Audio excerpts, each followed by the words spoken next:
Hi, this is Just Be Well, the channel about whole life wellness. I'm Tom Salt, a medical doctor and functional medicine practitioner. I'm Elizabeth, a registered nurse and life coach. And we're talking about LDI, low-dose immunotherapy today. So low-dose immunotherapy is a way of calming and normalizing, not suppressing, but normalizing and focusing your immune response to things. So just a brief overview, what is it? It's a little bit like allergy treatment. You know, you get a progressively bigger dose of something until it gives you protection. The difference is it's hundreds of times more dilute than normal allergy therapy. So allergy therapy actually stimulates your immune system.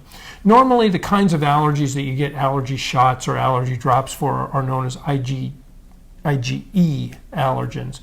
And IgE causes the allergy symptoms, and in order to block the IgE response, you get allergy shots, which makes your body make IgG. And this IgG attacks the allergen first before the IgE can get to it, and those are called blocking antibodies. A little complicated, but that's the gist of it. Mm-hmm.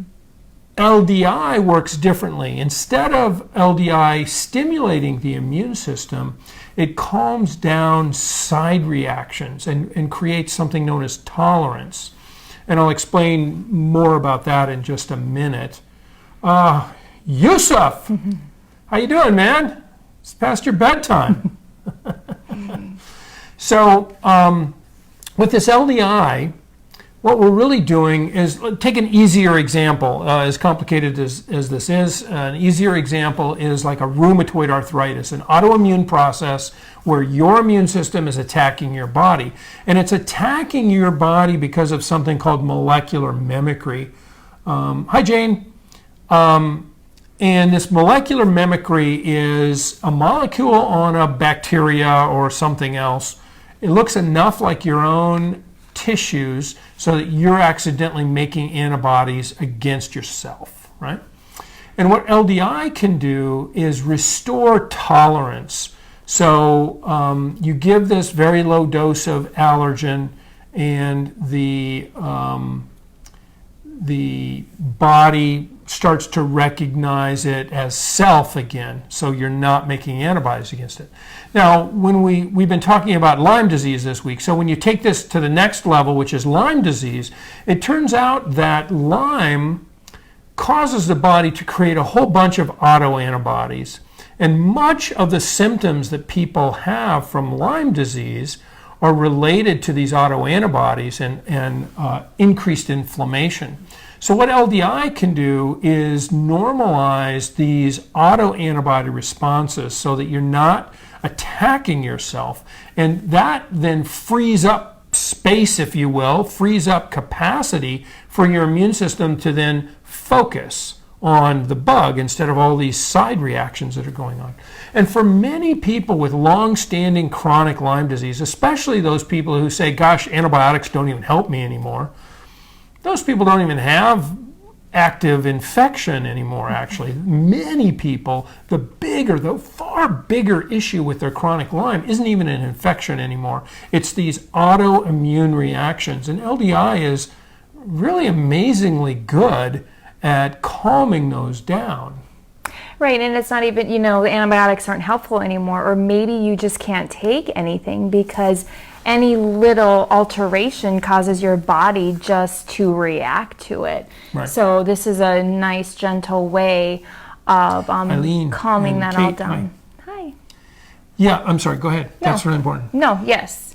So it's a gentle way of calming it all down. And, common questions are, okay, so what are the potential side effects? What is this expected of me during this treatment? How often do I have to do this treatment? How invasive is it?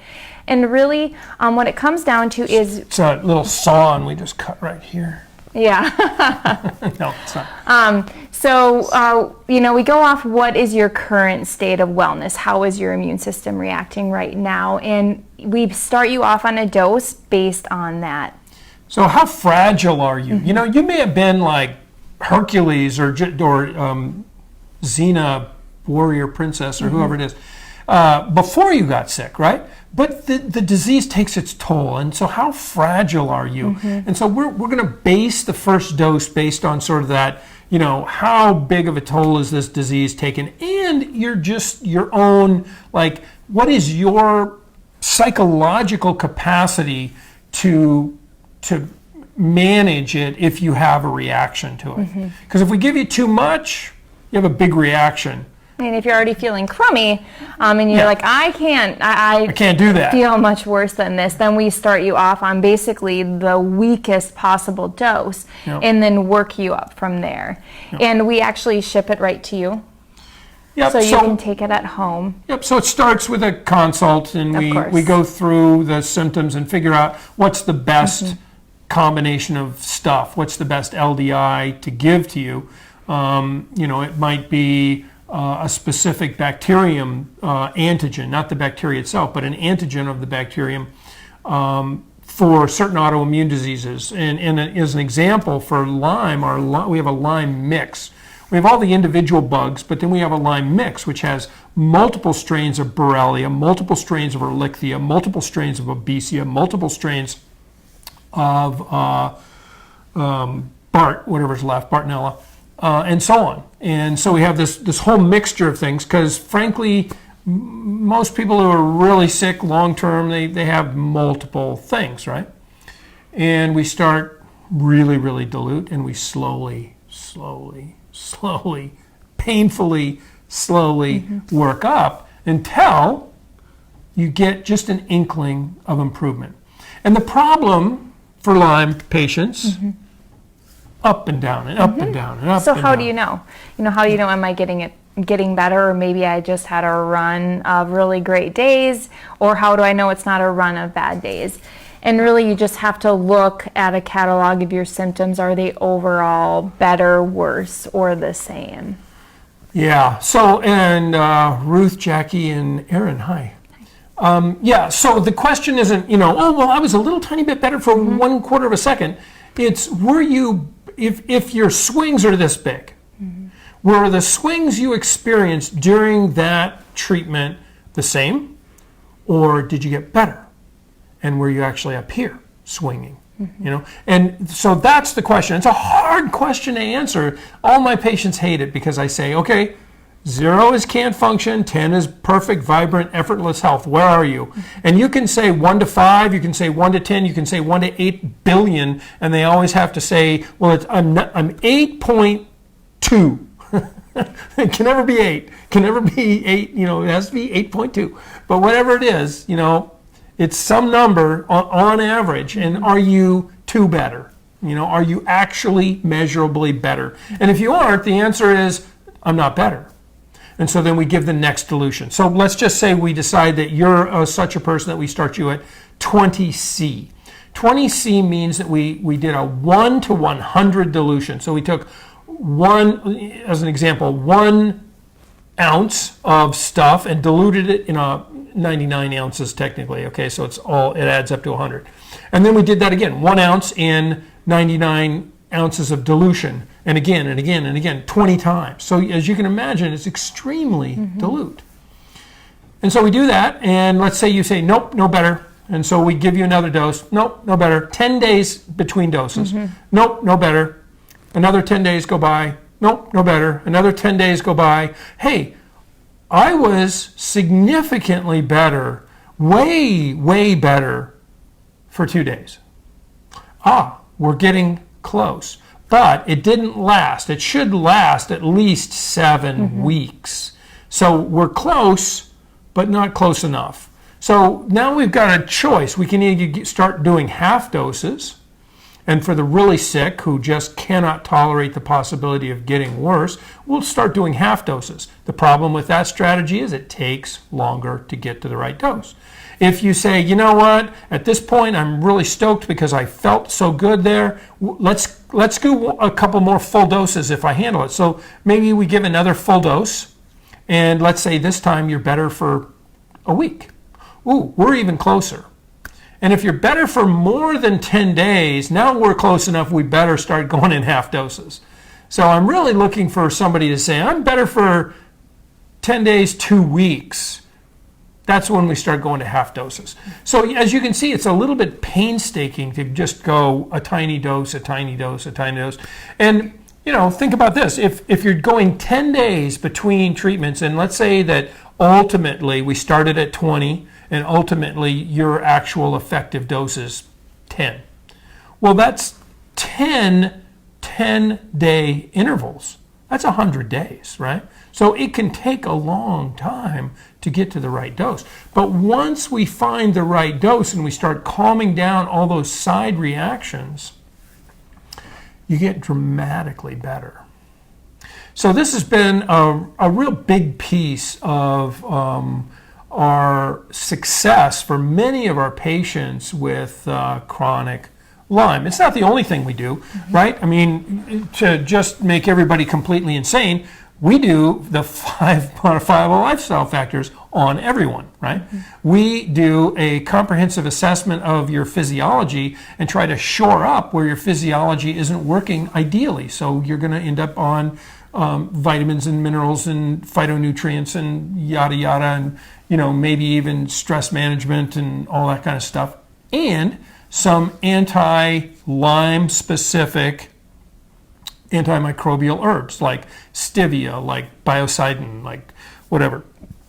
And then on top of that, we're doing this LDI.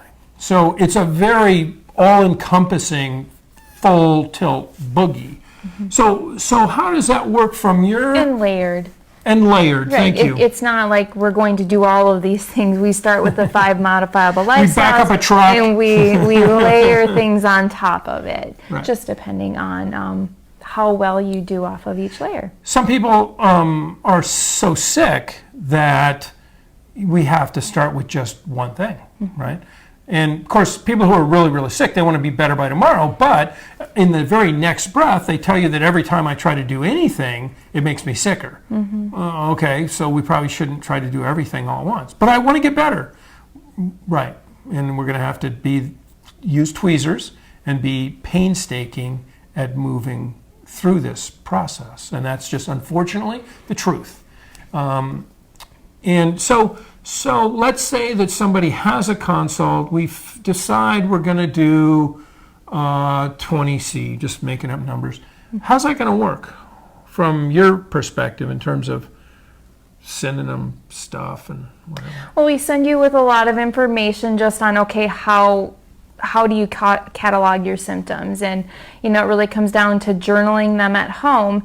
And then you take the first dose, and then over the next 7 days, you monitor your symptoms. And by the end of the 7 days, if you don't have like an exacerbation of your symptoms, so they worsen, we will slowly make that dose a little bit stronger. And we'll continue to do that every 10 days until it triggers you. And when it triggers you, you wait 7 weeks until your next dose. Yeah, or hopefully we don't trigger you. Right. Yeah, no, hopefully we but don't it happens. It does. Sometimes people just like, no, I'm definitely worse. There is no question about it.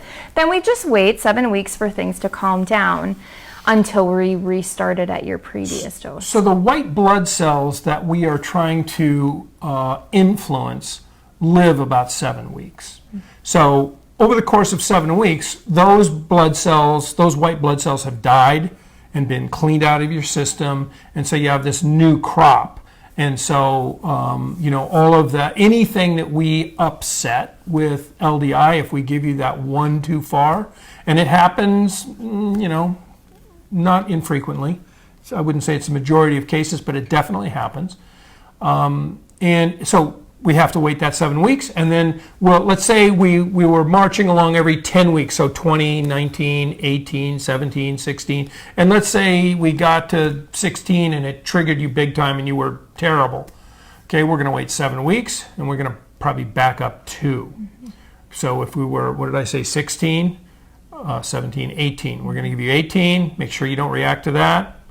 Because as you get closer, sometimes it can be a delay. So we're going to give you the 18 again, no reaction. We're really sure there was no reaction, yes. 17, still no reaction. Okay. Because we waited that whole 8 weeks, there's no build up in your system. So then we give you that 16 again. Most of the time, people will not have a reaction on the second dose of that 16.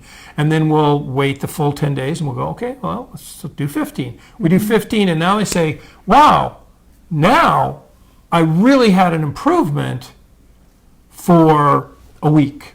I really felt great for a week, but then it slowly went away and now I feel right back to my baseline. And I go, okay, well, now we can give you booster doses, little booster doses that help us figure out your ultimate final dose. So that's when we start really thin slicing it and trying to figure out exactly where we are. So it's a little complicated, but from your perspective, what's happening is we have paperwork that helps you understand what we need. So we need to know the exact dose you took, the exact day you took it, and the exact time that you decided you were better, right? I mean, exact, what does that mean? A few days later. If you were getting better and then you took the dose and, oh, guess what, I was really good. Well, you were already getting better, right? So that probably wasn't related to the dose. If we gave you the dose and within 2 days you're dramatically better, that's the dose. If it's a week after the dose and you're suddenly better, that's not the dose. That's something else. So we train you with all that, teach you how to report the improvement, and then you report it. And usually what will happen is the first time we'll say, well, listen, we're going to start you on 20. I don't think you're going to respond for a while, so we're going to send you 20, 19, and 18. Now, don't just take all three of them. Make sure that there was no improvement after 20. Okay, we'll take 19. There was no improvement after 19. Okay, take 18. And then let's talk, right? So we try to speed it along so that you don't have to talk to us every day, or every week. And then we discuss, and maybe we'll send you 3 more. And then you'll do those again. And maybe you go, so now you had 16, so now maybe you took 15, and no improvement. 14, oh, I was better for a couple of days. Stop, don't take the next one. And that's how it goes from your perspective. And then we talk about it. And then once we get to that dose, you're probably going to need to have your proper dose every 7 weeks for about a year. Maybe a little longer, maybe 18 months, rare cases, 2 years. And then most people will need the occasional tune-up. Like maybe it goes every 7 weeks for a year and then every 3 months, so just a little bit longer, 12 weeks, every 12 weeks for another year, and then every 6 months for a while. And some people, after a year, they're done, they feel great, don't need any. Some people need support. So that's how that works. It's a really powerful therapy for a bunch of things, a lot of autoimmune processes, really powerful. Ranging, people have had success, not necessarily curing, but dramatically reducing the symptoms of lots of things, MS, arthritis, lots of things. Can't think of other words at 9:30 at night. Anyway, so that's LDI, and that's I wanted to talk about that tonight simply because it's we started this week talking about Lyme, and this is a big therapy that we use for Lyme, so I wanted to talk about it. Any questions you guys have about LDI and how it might work or what we do with it? And what do you think about it from the coaching side? I mean, I think that's the hardest part, is helping people understand better, worse, or the same, because Lyme patients especially are so up and down and up and down, and this symptom is better and this symptom is worse. Well, that doesn't help us. This symptom is better and this symptom is worse. It's not part of the answer, because this symptom is better And this symptom is worse every week, right? So the real question has to be globally. If you have to use one number globally, are you better, worse, or the same? If you answer the question 0 to 10, with 0 being can't function and 10 is perfect, vibrant, effortless health, what's your number? Now, let's say that your number is 5 plus or minus 1, so you're either a 4 or a 6. Okay, well, so it better step up 2, right? Generally speaking, that's what I want people to say is confidently, I was a 5, now I'm a 7. Okay, that's probably real improvement. That's hard.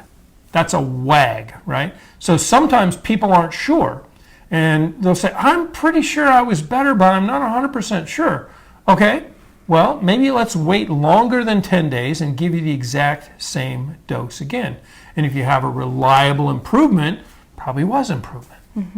Or we give you just a little booster dose to see if you get another little boost of your improvement. So once we get close and you're starting to not, maybe I was better, well, okay. You're either brazen and you say, give me the next big shot and see if I went too far because I just need to get there, or slow way down because I can't afford to have a big worsening of my symptoms. And usually, to answer your question, we just go off of those few symptoms that are causing you the biggest grief. So we concentrate on those few symptoms, and it's almost like a daily catalog that you do. At the end of the day, just sit down. Okay, overall, was my fatigue better? Did I do more than I did yesterday or less? And it's really almost instinctual. When you ask yourself the question right away, you kind of know it. Now you can sit there and think about it for 20 minutes, and then that really gets you going. But basically, we just want to know your quick answer.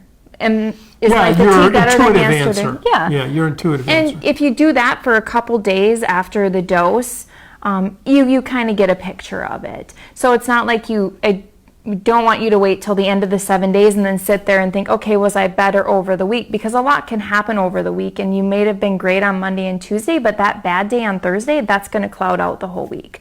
So, really just, we make it a lot simpler than right now. We're talking about the whole span of it, but when you really just zone in on each day, it's actually a lot simpler. It just takes time, but hopefully it's not, the 2 years that it can be at maximum. It's not like you're, suffering for those 2 years. You're starting to feel improvements, and once we get you on that right dose, it's just continuing with that right dose. Yeah, it's not like it's the only thing we're doing. And long before we started doing LDI, people were getting better. So people are getting better anyway, and this accelerates it. And I'm a hyper-compulsive, crazy freak. And I just noticed that one of the tripod legs is low. So the tripod is sitting at an angle like this, and the ball head is an angle like this. So it's making me a little crazy right in front of us because it's not symmetric. But anyway. So that's LDI, and as we said, I teach a course for the Institute for Functional Medicine on in the immune module. It's called the immune module, and my particular lectures are about chronic infection. And one of them is not really about Lyme disease. It's about chronic infection, but I use Lyme disease as an example.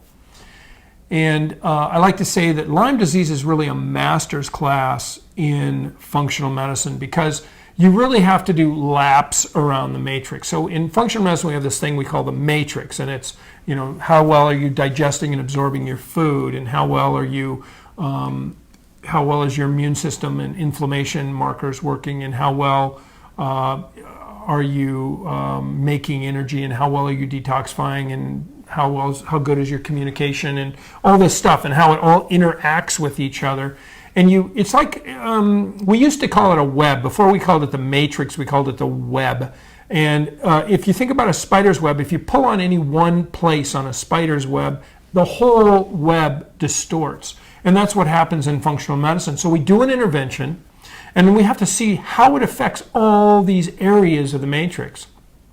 And sometimes you do something that makes this part of the matrix work better, but it makes that part of the matrix work worse because it's stealing resources. So then we have to shore this one up.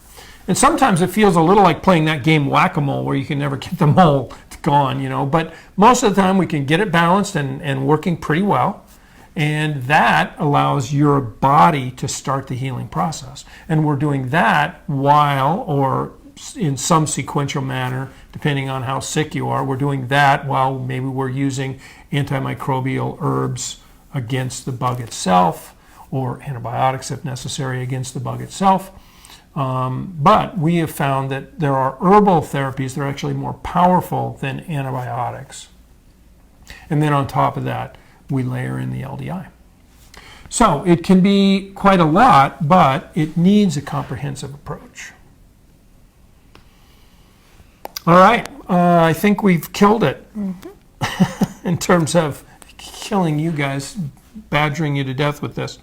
So unless there are more questions, we're going to let it be for tonight, and we'll talk more about Lyme disease on Friday. 7 p.m. Central. Try not to make it 9:30 Central. All right. Let's see. Looks like there's no other comments. So we will see you Friday. Talk to you later. Bye. Bye.